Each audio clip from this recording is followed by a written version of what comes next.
ಆದಿತ್ಯ, ಬೇಕಾದರೆ ಮಗುನ ಕರ್ಕೊಂಡು ಹೊರಗಡೆ ಗಾಳಿಗೆ ಹೋಗು, ಸ್ವಲ್ಪ ಆಟ ಆಡಿಸು, ನಿನ್ನ ಮನಸ್ಸಿಗೂ ಸಮಾಧಾನ ಆಗುತ್ತೆ.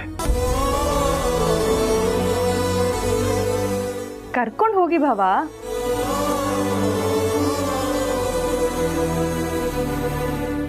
ಪುಟ, ನಾನು ನೀನು ಆಚೆ ಹೋಗೋಣ.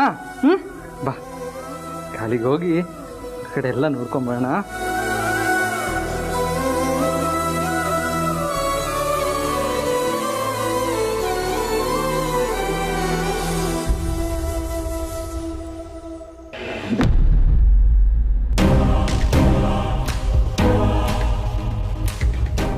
ಬರೋ ಯಜಮಾನ್ ಕಾಯ್ಕೊಂಡು ಇಲ್ಲೇ ನಿಂತ್ಕೊಂಡ್ಬಿಟ್ಟಿಲ್ಲ, ಬರ್ತಾರೆ, ಒಳಗೆ ನಡಿ. ನೀನು ಯಜಮಾನ್ರು ಎಷ್ಟೊತ್ತಾದ್ರೂ ಬರ್ಲೇ ಇಲ್ವಲ್ಲಪ್ಪ.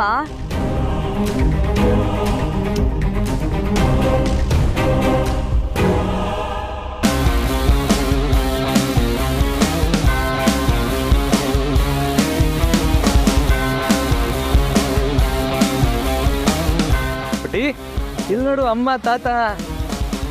ಯಜಮಾನ್ರೆ, ಮಗುನ್ ಕರ್ಕೊಂಡ್ ಬಂದ್ಬಿಟ್ರಾ? ಅಲ್ಲ ಯಜಮಾನ್ರಿ, ಹೇಳ್ದೆ ಕೇಳ್ದೆ ಎತ್ಕೊಂಡ್ ಬಂದ್ಬಿಟ್ರ ಮಗುನ? ಅಯ್ಯೋ ಇಲ್ಲ, ಜನನಿನೇ ಕೊಟ್ಲು. ಅಪ್ಪನೂ ಹೇಳಿದ್ರು, ಮಗುನ ಹಾಗೆ ಸುತ್ತಾಡಿಸ್ಕೊಂಬಾ, ಹಾಗೆ ಮಗು ಜೊತೆ ಸ್ವಲ್ಪ ಟೈಮ್ ಸ್ಪೆಂಡ್ ಮಾಡು ಅಂತ.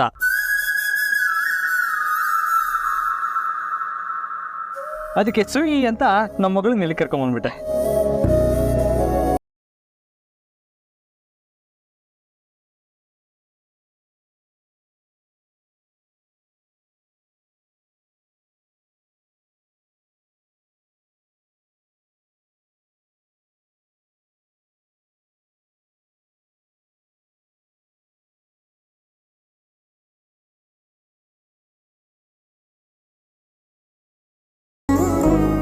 ಪಾರು, ಇದೊಂದು ಅರ್ಧ ಗಂಟೆ ಅಂತೂ ನಮ್ಮ ಮಗಳ ಜೊತೆ ನಾವು ಕಾಲ ಕಳಿಬೋದು. ಒಳಗೆ ಕರ್ಕೊಂಡು ಹೋಗೋಣ. ಬಾ, ಒಳಗೆ ಹೋಗೋಣ. ನೆಲೆ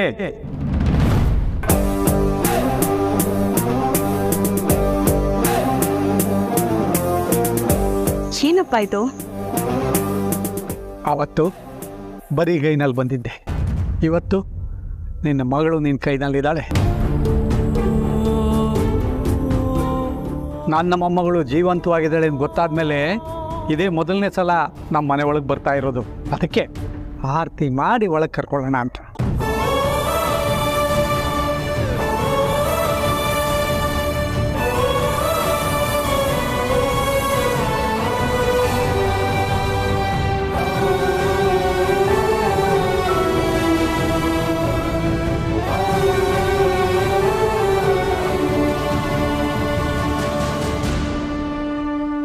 ಬಲಗಾಲ ಇಟ್ಟು ಒಳಗಡೆ ಬನ್ನಿ.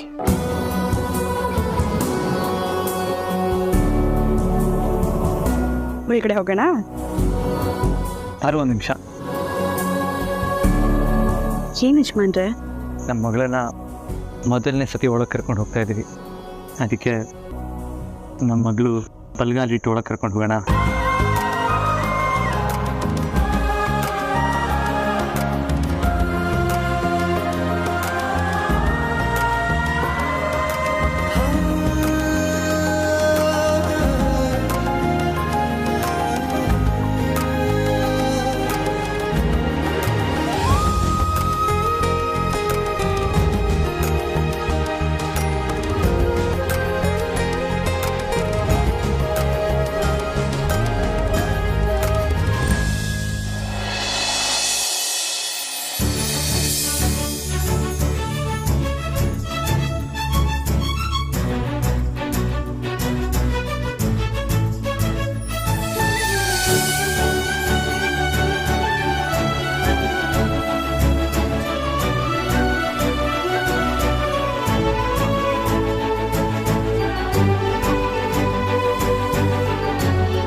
ನನಗೆ ಡ್ಯೂಟಿಗೆ ಹೊರಡೋದಕ್ಕೆ ಟೈಮ್ ಆಯಿತು.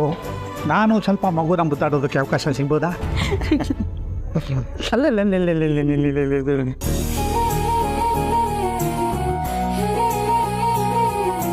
ನಾನು ಯಾರು ಗೊತ್ತಾಯ್ತಾ?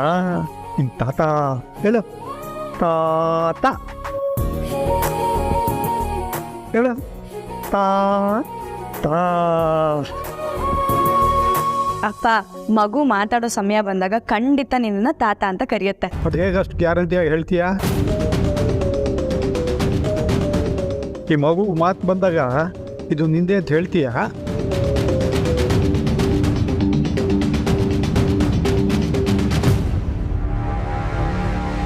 ಅದು ಮಾತ್ರ ಈ ಜನ್ಮದಲ್ಲಿ ಸಾಧ್ಯ ಇಲ್ಲ ಅಪ್ಪ.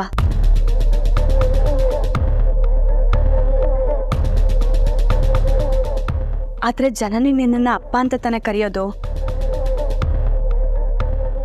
ಮಗು ಕೈಲಿ ನಿನ್ನನ್ನು ತಾತ ಅಂತ ಕರೆಸ್ತಾಳೆ. ಆ ನಂಬಿಕೆ ನನಗಿದೆ. ನನ್ನ ಮೈದ್ನ ಕೂಡ ಅಪ್ಪ, ಅದಕ್ಕೆ ಹಾಗಂದೆ.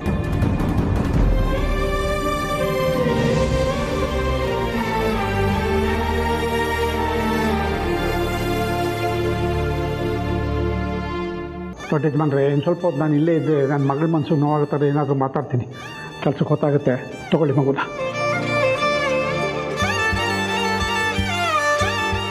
ಬರ್ತೀನಿ. ಬಾರು, ಮನೆ ಅಂದಮೇಲೆ ಈ ಥರ ಮಾತುಗಳು, ಸಂದರ್ಭಗಳು ಎಲ್ಲ ಕಾಮನ್. ಇವಾಗ ಮಗುಗೆ ಹಾಲು ಕೊಡಿಸು, ತಗೋ. ಯಾವುದೇ ಕಾರಣಕ್ಕೂ ನನ್ನ ಮಗು ನನ್ನ ಮೇಲೆ ಅವಲಂಬನೆ ಆಗೋದು ಬೇಡ.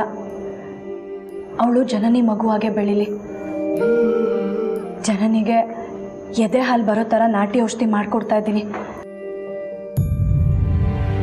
ಇನ್ಮೇಲಿಂದ ನನ್ನ ಮಗಳಿಗೆ ನಾನು ಹಾಲು ಕುಡಿಸಲ್ಲ ಯಜಮಾನ್ರೆ. ಹಾಗೆ ನೀವು ಅರ್ಥ ಮಾಡ್ಕೊಳ್ಳಿ ಯಜಮಾನ್ರೆ. ಇದೀಗ ಜನನಿ ಮಗು. ಈ ಮಗುನ ನೀವು ಹಚ್ಕೋಬಾರ್ದು. ಹಚ್ಕೊಂಡ್ರೆ ಕಳೆದ ಸಲ ನಾನು ಅನುಭವಿಸಿದ ನೋವೇ ನೀವು ಅನುಭವಿಸ್ಬೇಕಾಗತ್ತೆ. ಅರ್ಥ ಮಾಡ್ಕೊಳ್ಳಿ.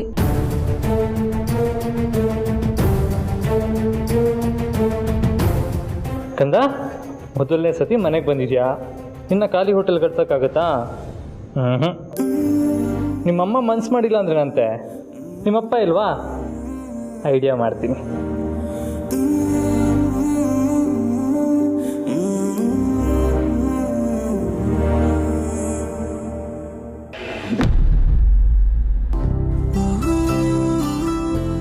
ಜನನಿ, ನೀನಂತೂ ದೇವಸ್ಥಾನಕ್ಕೆ ಬಾ ಅಂದ್ರೆ ನಾನು ಇನ್ನೊಂದು ದಿನ ಬರ್ತೀನಿ, ನೀವೇ ಹೋಗ್ಬಿಟ್ಟು ಬನ್ನಿ ಅಂದೆ. ಅದಕ್ಕೆ ನಾನೇ ದೇವಸ್ಥಾನಕ್ಕೆ ಹೋಗಿ ನನ್ನ ಮೊಮ್ಮಗಳ ಹೆಸರಲ್ಲಿ ಅರ್ಚನೆ ಮಾಡಿಸಿ ಪ್ರಸಾದ ತಗೊಂಡ್ ಬಂದಿದ್ದೀನಿ. ಹಾ, ಎಲ್ಲಿ ನನ್ನ ಮೊಮ್ಮಗಳು ಏನ್ ಮಾಡ್ತಿದ್ದಾಳೆ? ಹಾ, ಅರೆ ಜನನಿ, ನನ್ನ ಮೊಮ್ಮಗಳು ಎಲ್ಲಿ? ಆದಿಭಾವ ಕರ್ಕೊಂಡು ಹೋಗಿದ್ದಾರೆ. ಎಲ್ಲಿಗೆ? ಇಲ್ಲೇ ಹೊರಗಡೆ ಆಟಾಡ್ಸೋದಕ್ಕೆ ಕರ್ಕೊಂಡು ಹೋಗಿದ್ದಾರೆ ಚಿಕ್ಕಮ್ಮ. ಅಲ್ಲ, ನಾನು ಈಗ ತಾನೇ ಆಚೆ ಕಡೆಯಿಂದಾನೇ ಬರ್ತಾ ಇದ್ದೀನಿ. ಅಲ್ಲೆಲ್ಲೂ ಆದಿತ್ಯ ಆಗ್ಲಿ ಮಗು ಆಗ್ಲಿ ಎಲ್ಲೂ ನನ್ನ ಕಣ್ಣಿಗೆ ಬೀಳಿಲ್ವಲ್ಲ. ಆಚೆ ಕಡೆ ಕರ್ಕೊಂಡು ಹೋಗ್ತೀನಿ ಅಂತ ಪೂಸಿ ಹೊಡೆದು ಮನೆಗೆ ಕರ್ಕೊಂಡು ಹೋಗ್ಬಿಟ್ಟಿದ್ದಾನೇನೋ. ಇರ್ಬೋದು. ಮಗುನ ಪಾರ್ವತಿ ಅಕ್ಕಂಗೆ ತೋರ್ಸೋದಕ್ಕೆ ಕರ್ಕೊಂಡು ಹೋಗಿದ್ದಾರೆ ಅನ್ಸುತ್ತೆ. ಮಗು ಜೊತೆ ಸ್ವಲ್ಪ ಆಟ ಆಡಿ ಮುದ್ದಾಡಿ ಆಮೇಲೆ ಕರ್ಕೊಂಡು ಬರ್ತಾರೆ ಬಿಡಿ. ಇಷ್ಟು ದಿನ ಇಲ್ಲದೆ ಇರೋ ಈ ಹೊಸ ವರ್ಷನ ಈ ಆದಿತ್ಯ ಏನೋ ಶುರು ಹಚ್ಕೊಂಡಿದ್ದಾನಲ್ಲ. ಯಾಕೋ ಇದು ಒಳ್ಳೆ ಬೆಳವಣಿಗೆ ಅಲ್ಲ ಅಂತ ಅನಿಸ್ತಿದೆ. ಇದನ್ನ ಬೆಳೆಯಕ್ಕೆ ಬಿಡ್ಲೇಬಾರ್ದು, ಚೂಟ್ ಆಗ್ಬೇಕು. ನೋಡಮ್ಮ, ನಾನು ಈಗಲೇ ಹೋಗಿ ನನ್ನ ಮೊಮ್ಮಗಳನ್ನ ಕರ್ಕೊಂಡ್ ಬರ್ತೀನಿ. ಚಿಕ್ಕಮ್ಮ ನಿಂತ್ಕೊಳ್ಳಿ. ಆದಿಭಾವ ಕರ್ಕೊಂಡು ಹೋಗಿರೋ ಮಗು ನಿಮಗೆ ಮೊಮ್ಮಗು ಆಗಿರ್ಬೋದು, ಆದ್ರೆ ನನಗೆ ನನ್ನ ಮಗು, ನಾನು ಹೆತ್ತ ಮಗು. ನಾನೇ ಇಷ್ಟು ರಿಲ್ಯಾಕ್ಸ್ ಆಗಿರ್ಬೇಕಾದ್ರೆ ನೀವ್ಯಾಕೆ ಹೀಗಾಡ್ತಾ ಇದ್ದೀರಾ? ಯಾರು ಮೂರನೇವರಲ್ಲ ನಮ್ಮ ಮಗುನ ಕರ್ಕೊಂಡು ಹೋಗಿರೋದು ಆದಿಭಾವ. ಕಳ್ದೋಗಿರೋ ಮಗುನ ಹುಡುಕಿ ನನ್ನ ಕೈಗೆ ತಂದಿಟ್ಟಿದ್ದಾರೆ ಆದಿಭಾವ. ಅಂತವ್ರು ಇವತ್ತು ಒಂದು ಸ್ವಲ್ಪ ಹೊತ್ತು ಮಟ್ಟಿಗೆ ಮಗು ಜೊತೆ ಆಟಾಡಿ ವಾಪಸ್ ಕರ್ಕೊಂಡು ಬರ್ದೇ ಇರ್ತಾರಾ? ನೀವು ಮಿತ್ತವ್ರು ಎಲ್ರಿಗೂ ಪ್ರಸಾದ ಕೊಟ್ಬಿಟ್ಟು ಬನ್ನಿ. ಅಷ್ಟರಲ್ಲಿ ಆದಿಭಾವ ಮಗುನ ಕರ್ಕೊಂಡು ಬರ್ದೇ ಇದ್ರೆ ನನ್ನ ಕೇಳಿ.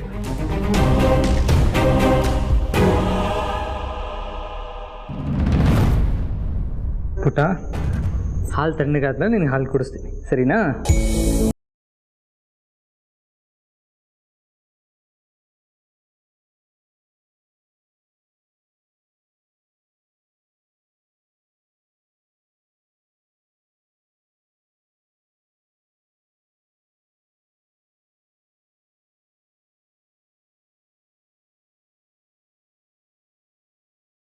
ಅಲ್ವಾ ವಿದ್ಯಾಪುಟಿ? ಇದೆಲ್ಲ ಯಾಕೆ ಯಜಮಾನ್ರೆ? ಅರ್ಸನ್ ಕೋಟೆಲಿ ನಿಮ್ಮ ಮಗಳಿಗೆ ಹಾಲು ಕುಡಿಸ್ದೇ ಇರ್ತಾರಾ? ಈಗ ನೀನು ಹೇಳ್ತಾ ಇರೋದು ನಮ್ಗೆ ಯಾವುದು ಕೇಳಿಸ್ತಾ ಇಲ್ಲ ಅಲ್ವಾ ಪುಟ್ಟಮ್ಮ?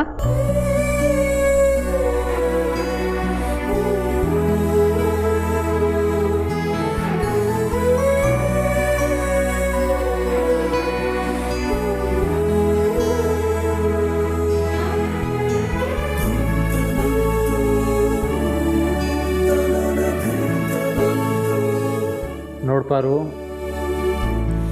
ಕೊನೆ ಸತಿ ಹೇಳ್ತಾ ಇದ್ದೀನಿ. ಆಮೇಲೆ ತಾಯಿ ಕಣ್ಮುಂದೆ ಇದ್ರು ಹಸುವಿನ ಹಾಲನ್ನ ಹೇಗೆ ಕುಡಿಸ್ಬಿಟ್ರು ಅಂತ ನೊಂದ್ಕೋಬಾರ್ದು. ಈಗಲೂ ನಿನ್ನ ಕಣ್ಮುಂದೆನೇ ನಿನ್ನ ಮಗಳಿದ್ದಾಳೆ, ಯೋಚನೆ ಮಾಡು.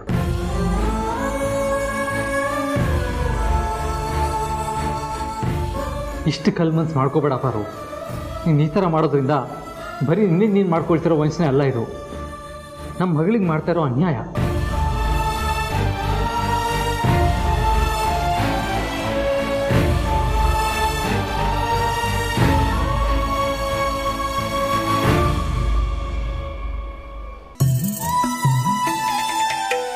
ನಮ್ಮ ಮಗಳು ಹಸುವಿನ ಹಾಲಿಗೆ ಅಡ್ಜಸ್ಟ್ ಆದರೂ ಅದು ಹೆತ್ತು ತಾಯಿ ಹಾಲಿಗೆ ಸಮ ಆಗಲ್ಲ ಅಲ್ವಾ ಪಾರು? ಜನನಿಗೆ ಹಾಲಿನ ಸಮಸ್ಯೆ ಸರಿ ಹೋದ್ಮೇಲೆ ಅವಳೇ ಕುಡಿಸ್ಲಿ, ಯಾರು ಬೇಡ ಅಂತಾರೆ. ಆದರೆ ಅಲ್ಲಿವರೆಗಾದರೂ ಇಂಥ ಅವಕಾಶನ ಉಪಯೋಗಿಸ್ಕೊಂಡು ನಮ್ಮ ಮಗಳಿಗೆ ನೀನು ಹಾಲು ಕೊಡಬೇಕಲ್ವ ಪಾರು? ಸರಿ ಬಿಡು, ಇನ್ನಿನ್ನ ಬಲವಂತ ಮಾಡಲ್ಲ. ಪುಟಿ ತಗೋ ಕುಡಿ.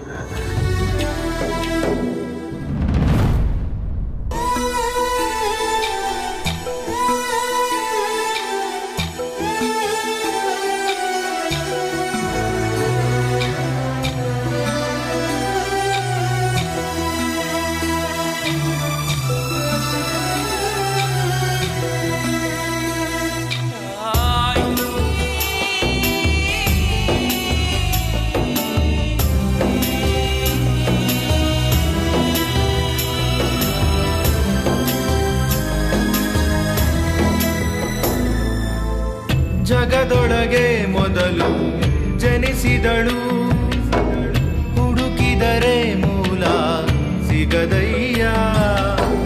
ತಡವಿರದ ಕರುಣೆ ಕಡಲಿವಳು, ಗುಡಿಯಿರದ ದೇವಿ ಇವಳಯ್ಯ. ಮನಸ್ಸು ಮಗು ಥರ ಪ್ರೀತಿಯಲ್ಲಿ, ಅರಸು ಹಸು ಥರ ತ್ಯಾಗದಲ್ಲಿ. ಜಗತ್ತೂಗೋ ಜನನಿ ಜೀವದ ಜೀವತಾಯಿ, ಬ್ರಹ್ಮ ವಿಷ್ಣು ಶಿವಾಯ ದೇಹ. ಯಜಮಾನ್ರ, ಮಗುನ ಕರ್ಕೊಂಬಂದು ತುಂಬ ಹೊತ್ತಾಯ್ತು, ಜನನಿ ಕಾಯ್ತಾ ಇರ್ತಾಳೆ. ತಗೊಳ್ಳಿ, ಮಗುನ ಕರ್ಕೊಂಡು ಹೋಗ್ಕೊಡಿ.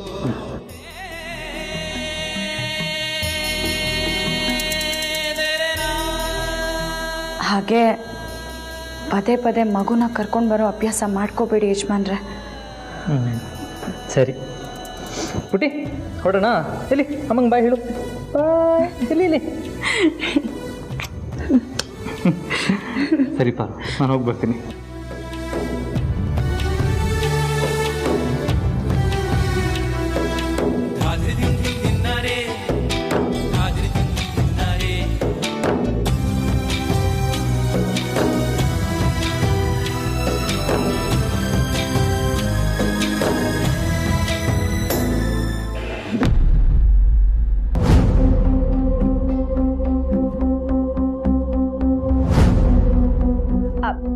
ಜನನಿ, ಮನೇಲಿರೋ ಕೆಲಸದವರಿಂದ ಹಿಡಿದು ಪ್ರತಿಯೊಬ್ಬರಿಗೂ ನಾನೇ ಹೋಗಿ ಪ್ರಸಾದ ಕೊಟ್ಟು ಬಂದಾಯ್ತು. ಎಲ್ಲಿ ನನ್ನ ಮೊಮ್ಮಗಳನ್ನ ಕೊಡಮ್ಮ, ನಾನು ಸ್ವಲ್ಪ ಅವಳನ್ನ ಎತ್ಕೊಂಡು ಮುದ್ದಾಡ್ತೀನಿ. ಯಾಕಮ್ಮ ಹೀಗೆ ನೋಡ್ತಾ ಇದೀಯಾ? ಅಯ್ಯೋ, ಎಲ್ಲಿ ನಿನ್ ಮಗು ಈಗಲೂ ರೂಮಲ್ಲಿ ಕಾಣಿಸ್ತಾ ಇಲ್ಲ? ಯಾಕೆ ನಿಮ್ಮ ಆದಿತ್ಯ ಭಾವ ಮಗುನ ಇನ್ನೂ ವಾಪಸ್ ತಂದು ಕೊಡ್ಲಿಲ್ವಾ? ಅಯ್ಯೋ, ನಾನೊಬ್ಳು ದಡ್ಡಿ, ನೀನ್ ಬೇರೆ ಅಷ್ಟೊಂದು ವಿಶ್ವಾಸದಲ್ಲಿ ಹೇಳಿದ್ದೆ. ನೀವು ಮಿದ್ದವ್ರೆಲ್ರಿಗೂ ಹೋಗಿ ಪ್ರಸಾದ ಕೊಟ್ಟು ಬರೋಷ್ಟರಲ್ಲಿ ನಮ್ಮ ಆದಿತ್ಯ ಭಾವ ಮಗುನ ವಾಪಸ್ ತಂದು ಕೊಡದೆ ಇದ್ರೆ ಕೇಳಿ ಅಂತ. ನಾನು ಹಾಗೆ ಆಗಿರುತ್ತೆ ಅಂತ ಅನ್ಕೊಂಡ್ ಬಂದೆ. ಆದ್ರೆ ಚಿಕ್ಕಮ್ಮ, ಆದಿಭಾವ ಮಗುನ ಇನ್ನೂ ಕರ್ಕೊಂಡು ಬಂದಿಲ್ಲ ಅಂತ ಗೊತ್ತಿದ್ದು ಹೀಗೆ ಮಾತಾಡ್ತಿದ್ದೀರಲ್ಲ, ನಿಮ್ಮ ಮಗಳಿಗೆ ಹೀಗೆ ವ್ಯಂಗ್ಯ ಮಾಡ್ತಿದ್ದೀರಾ ನೀವು? ಆಗ್ಲಾದ್ರೂ ನಿನಗೆ ನನ್ನ ಚಿಂತೆ ಅರ್ಥ ಆಗ್ಬೋದೇನೋ ಅಂತ. ಈಗ ಚಿಂತೆ ಮಾಡುವಂಥದ್ದು ಏನಾಗಿದೆ ಅಂತ? ಅಲ್ಲಮ್ಮ ಜನನಿ, ನಿನ್ನ ಮಗುನ ಕರ್ಕೊಂಡು ಹೋಗಿ ಎಷ್ಟು ಹೊತ್ತಾಯ್ತು, ಇನ್ನೂ ನಿಮ್ಮ ಭಾವ ಮಗುನ ಮನೆ ಕರ್ಕೊಂಡ್ ಬರ್ಲಿಲ್ವಲ್ಲ ಅಂತ ನಿನಗೆ ಚಿಂತೆ ಶುರು ಆಗ್ಲಿಲ್ವಾ? ನಿಜ ಹೇಳು. ಇನ್ನು ಸ್ವಲ್ಪ ಹೊತ್ತು ಹೋದ್ರೆ ನಿನ್ನ ಮಗುನ ನೀನು ನೋಡ್ಲಿಲ್ಲ ಅಂದ್ರೆ ನೀನೇ ಚಿಕ್ಕ ಮಗು ತರ ಕಣ್ ತುಂಬಿಸ್ಕೋತೀಯ. ಅದು ನನಗೆ ಚಿಂತೆ. ನೋಡಮ್ಮ ಜನನಿ, ಪಾರ್ವತಿ ಮತ್ತೆ ಆದಿತ್ಯನ ಕಷ್ಟನ ನಾನು ಅರ್ಥ ಮಾಡ್ಕೋತೀನಿ. ಪಾಪ ಅವರು ಮಗುನ ಕಳ್ಕೊಂಡಿದ್ದಾರೆ. ಅದಕ್ಕೆ ನಿನ್ ಮಗುನ ನೋಡಿ ಅವರು ಆ ನೋವನ್ನ ಮರಿಬೋದೇನೋ. ಆದ್ರೆ ಆ ನೋವನ್ನ ಮರೆಯೋದಕ್ಕೆ ಮಗುನ ಅವ್ರ ಮನೆಗೆ ಯಾಕಮ್ಮ ಕರ್ಕೊಂಡು ಹೋಗ್ಬೇಕು? ಸೀದಾ ಇಲ್ಲಿಗೆ ಬಂದು ಒಂದೆರಡು ನಿಮಿಷ ಮಗುನ ನೋಡಿ ಮುದ್ದಾಡಿ ಹೋದ್ರೆ ನಾವೇನ್ ಬೇಡ ಅಂತಿದ್ವಾ? ಇನ್ನು ಅವ್ರಿಗಂತೂ ಮಕ್ಕಳಾಗಲ್ಲ. ನಿನ್ ಮಗುನೇ ಅವ್ರ ಮಗು ಮಾಡ್ಕೋಬೇಕು ಅನ್ನೋ ಹುನ್ನಾರ ಇರಬೇಕು. ಚಿಕ್ಕಮ್ಮ, ನೀವು ಏನೇನೋ ಮಾತಾಡಬೇಡಿ. ಆ ಉದ್ದೇಶ ಪಾರ್ವತಿ ಅಕ್ಕಂಗೆ ಇದ್ದಿದ್ರೆ ನನಗೆ ಹಾಲು ಬರೋ ಥರ ಕಷಾಯ ಯಾಕೆ ಮಾಡ್ಕೊಡ್ತಿದ್ರು? ಅವಳು ಕೂಡ ಔಷಧಿ ತಗೊಂಡು ನಿನಗೆ ಹಾಲು ಬರೋ ವೇಳೆಗೆ ನಿನ್ ಮಗುನೇ ಅವ್ರ ಕೈವಶ ಮಾಡ್ಕೊಂಡ್ಬಿಟ್ರೆ ಆಗೇನ್ ಮಾಡ್ತೀಯಾ? ನಿನ್ನ ಈ ಮುಗ್ಧತೆನೆ ಅವರು ದುರುಪಯೋಗ ಮಾಡ್ಕೊಳ್ತಾ ಇರೋದು. ದಯವಿಟ್ಟು ಅದನ್ನ ಅರ್ಥ ಮಾಡ್ಕೋಕಂದ. ನಿನಗೆ ಅರ್ಥ ಆಗೋ ವೇಳೆಗೆ ನನ್ನ ಮೊಮ್ಮಗು ನಿನ್ ಕೈ ಬಿಟ್ಟು ಹೋಗಿರತ್ತಷ್ಟೇ. ನಾನು ಈಗಲೇ ಪಾರ್ವತಿಗೋ ಆದಿತ್ಯಂಗೋ ಫೋನ್ ಮಾಡಿ ಈ ಕ್ಷಣ ನನ್ನ ಮೊಮ್ಮಗಳನ್ನ ಕರ್ಕೊಂಬನ್ನಿ ಅಂತ ಹೇಳ್ಬಿಡ್ತೀನಿ. ಬೇಡ ಚಿಕ್ಕಮ್ಮ, ನೀವು ಫೋನ್ ಮಾಡಿದ್ರೆ ಪಾಪ ಅವ್ರು ತಪ್ಪು ತಿಳ್ಕೊತಾರೆ. ಮಗುನ ನೋಡಿ ತುಂಬ ಹೊತ್ತಾಯಿತು, ನನಗೂ ಮಗು ನೋಡಬೇಕು ಅನ್ನಿಸ್ತಿದೆ. ನಾನೇ ಅವ್ರ ಮನೆಗೆ ಹೋಗಿ ಮಗುನ ಕರ್ಕೊಂಡು ಬರ್ತೀನಿ. ಸರಿ ನಡಿ, ನಾನು ನಿನ್ನ ಜೊತೆಗೆ ಬರ್ತೀನಿ. ಬೇಡ ಬೇಡ, ನೀವು ಅಲ್ಲಿಗೆ ಬರ್ತೀರಾ, ಏನೋ ಮಾತಾಡ್ತೀರಾ, ಅದರಿಂದ ಅವ್ರಿಗೆ ಬೇಜಾರಾಗುತ್ತೆ. ಇದೆಲ್ಲ ಬೇಕಾ? ನೀವು ಬರೋದು ಬೇಡ, ನಾನೇ ಹೋಗಿ ಕರ್ಕೊಂಡು ಬರ್ತೀನಿ.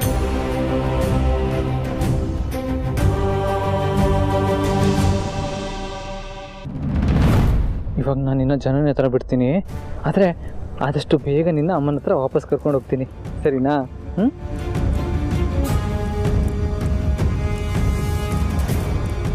ಏನು ದೊಡ್ಡ ಯಜಮಾನ್ರೆ, ಮಗುನ ಕರ್ಕೊಂಡು ಎಲ್ಲೋ ಹೊರಗಡೆ ಹೊರಟಾಗಿದೆ. ಮಗುಗೆ ಶಾಪಿಂಗ್ ಮಾಡ್ಸೋದಕ್ಕಾ? ಹೌದಲ್ವಾ, ನನ್ನ ಮಗಳನ್ನ ಕರ್ಕೊಂಡು ನಾನು ಶಾಪಿಂಗ್ ಯಾಕೆ ಹೋಗ್ಬಾರ್ದು? ಹೌದು ರಮೇಶಣ್ಣ. ಅಲೋ ಪುಟ್ಟಿ, ನಾನು ನೀನು ಶಾಪಿಂಗ್ ಹೋಗ್ತಾ ಇದ್ದೀವಿ. ಸರಿ ದೊಡ್ಡ ಯಜಮಾನ್ರೆ, ಒಳ್ಳೇದಾಗಲಿ. ಪುಟ, ನಾನು ನೀನು ಶಾಪಿಂಗ್ ಹೋಗೋಣ, ನಿನಗೇನೇನು ಬೇಕೋ ನಾನೆಲ್ಲ ಕೊಡಿಸ್ತೀನಿ, ಸರಿನಾ?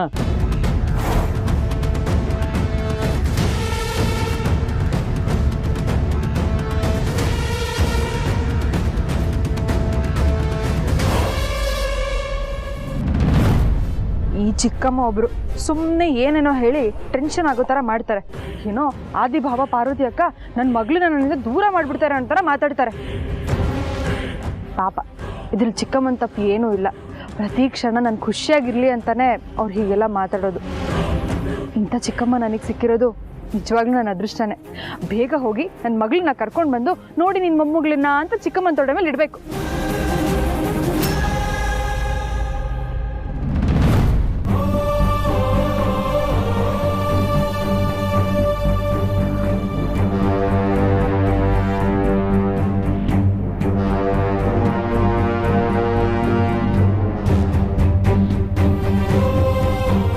ಯಜಮಾನ್ರು ಭಾವುಕರಾಗಿ ಮಾತಾಡಿದ ತಕ್ಷಣ ನನಗೆ ಮನಸ್ಸು ಕರ್ಗಿ ಹಾಲು ಕುಡಿಸ್ಬಿಟ್ಟೆ. ಮತ್ತೆ ಈ ಥರ ನಾನು ಮಾಡಬಾರ್ದು. ಹೇಗಿದ್ರು ಜನನಿಗೆ ಹಾಲು ಬರೋದಕ್ಕೆ ನಾನು ಕಷಾಯ ಮಾಡಿಕೊಡ್ತಾ ಇದ್ದೀನಲ್ಲ, ಅವಳ ಸಮಸ್ಯೆ ಆದಷ್ಟು ಬೇಗ ಬಗೆಹರಿಯುತ್ತೆ. ಈಗ ನಾನು ಮತ್ತೆ ಮಗುಗೆ ಹಾಲು ಕುಡಿಸೋದು, ಆ ಜನನಿಗೆ ಗೊತ್ತಾಗಿ ಇನ್ನೊಂದು ಹೊಸ ಸಮಸ್ಯೆ ಹುಟ್ಕೊಳ್ಳೋದು, ಈ ಥರ ಆಗಬಾರ್ದು. ಇದಕ್ಕೆಲ್ಲ ಒಂದು ಪರಿಹಾರ ಸಿಗಬೇಕು ಅಂತಂದರೆ ಯಜಮಾನರು ವಿದ್ಯಾಪುಟ್ಟಿನ ಮನೆಗೆ ಕರ್ಕೊಂಡು ಬರೋದನ್ನು ನಾನು ತಡಿಬೇಕು. ಭಾವ, ಭಾವ, ಭಾವ. ಜನನಿ, ಅಕ್ಕ, ನನ್ನ ಮಗು ಎಲ್ಲಿ? ಈಗ ತಾನೇ ಯಜಮಾನರು ಅರಸನಕೋಟೆ ಕರ್ಕೊಂಡು ಹೋದ್ರಲ್ಲ. ಅರಸನಕೋಟೆ ಕರ್ಕೊಂಡು ಬಂದ್ರ? ಇಲ್ಲ ಅಕ್ಕ, ಭಾವ ಮಗುನ ಕರ್ಕೊಂಡು ಅಲ್ಲಿಗೆ ಬಂದಿದ್ದಿದ್ರೆ ನಾನು ಯಾಕೆ ಇಲ್ಲಿಗೆ ಬರ್ತಾ ಇದ್ದೆ?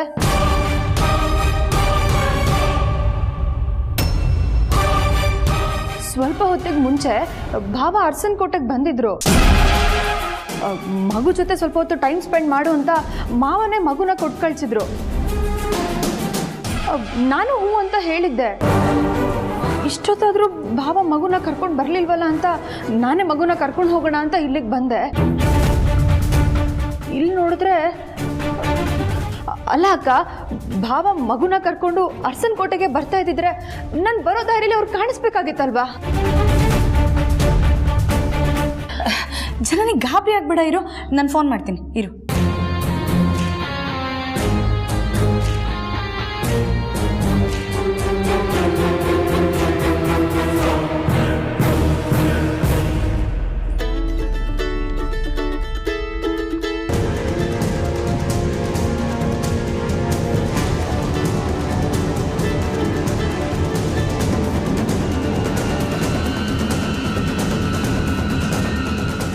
ಅಕ್ಕ, ಭಾವನ್ ಫೋನ್ ಮನೇಲಿ ರಿಂಗ್ ಆಗ್ತಾ ಇದೆ. ಫೋನ್ನ ಮನೇಲೆ ಬಿಟ್ಟು ನನ್ನ ಮಗುನ ಕರ್ಕೊಂಡು ಭಾವ ಎಲ್ಲಿಗೆ ಹೋದ್ರು? ಜನ್ನಿ, ಯಾಕೆ ಇಷ್ಟು ಗಾಬರಿ ಆಗ್ತಾ ಇದೆಯಾ? ನಿಮ್ಮ ಭಾವಂಗೆ ಎಷ್ಟು ಜವಾಬ್ದಾರಿ ಇದೆ ಅಂತ ನಿನಗೆ ಗೊತ್ತು ತಾನೆ. ಮಗುನ ಎತ್ಕೊಳ್ಳೋದಕ್ಕೂ ನಿಮ್ಮ ಭಾವ ನಿನ್ನ ಒಪ್ಪಿಗೆ ಕೇಳ್ತಾರೆ. ಮನೆಯಿಂದ ಹೊರಗಡೆ ಕರ್ಕೊಂಡು ಬರಬೇಕಾದ್ರೂ ನಿನ್ನನ್ನು ಕೇಳಕ್ಕೆ ಕರ್ಕೊಂಡು ಬಂದರು ಅಂತ ಹೇಳ್ತಾ ಇದೆಯಾ ಅಲ್ವಾ? ಹೀಗಿರೋವಾಗ ನಮ್ಗೆ ಯಾರಿಗೂ ಹೇಳ್ದೆ ನಿಮ್ಮ ಭಾವ ಮಗುನ ಕರ್ಕೊಂಡು ಎಲ್ಲಿ ಹೊರಗಡೆ ಹೋಗೋದಕ್ಕಾಗುತ್ತೆ? ಅದು ಫೋನ್ನ ಮನೇಲೇ ಬಿಟ್ಟು. ಅರಸನ್ ಕೋಟೆ ದೊಡ್ಡ ಜಾಗ ಅಲ್ವಾ ಜನನಿ? ನಿಮ್ಮ ಭಾವಂಗೆ ಮಗು ಅಂದರೆ ತುಂಬ ಪ್ರೀತಿ. ಅಲ್ಲೇ ಎಲ್ಲೋ ಮಗುನ ಆಟಾಡಿಸ್ಕೊಂಡು ಈಗ ಅರಸನ್ ಕೋಟೆಗೆ ಕರ್ಕೊಂಡು ಹೋಗಿರ್ತಾರೆ. ಬಾ, ನಾನು ನಿನ್ನ ಜೊತೆ ಬರ್ತೀನಿ. ನೋಡು, ನಾವಲ್ಲಿ ಹೋಗೋಷ್ಟೊತ್ತಿಗೆ ನಿಮ್ಮ ಭಾವ ಮಗು ಜೊತೆ ಅಲ್ಲಿ ಬಂದಿರಲಿಲ್ಲ ಅಂದರೆ ಕೇಳು. ಒಂದ್ ವೇಳೆ ಅಲ್ಲಿಲ್ಲ ಅಂದರೆ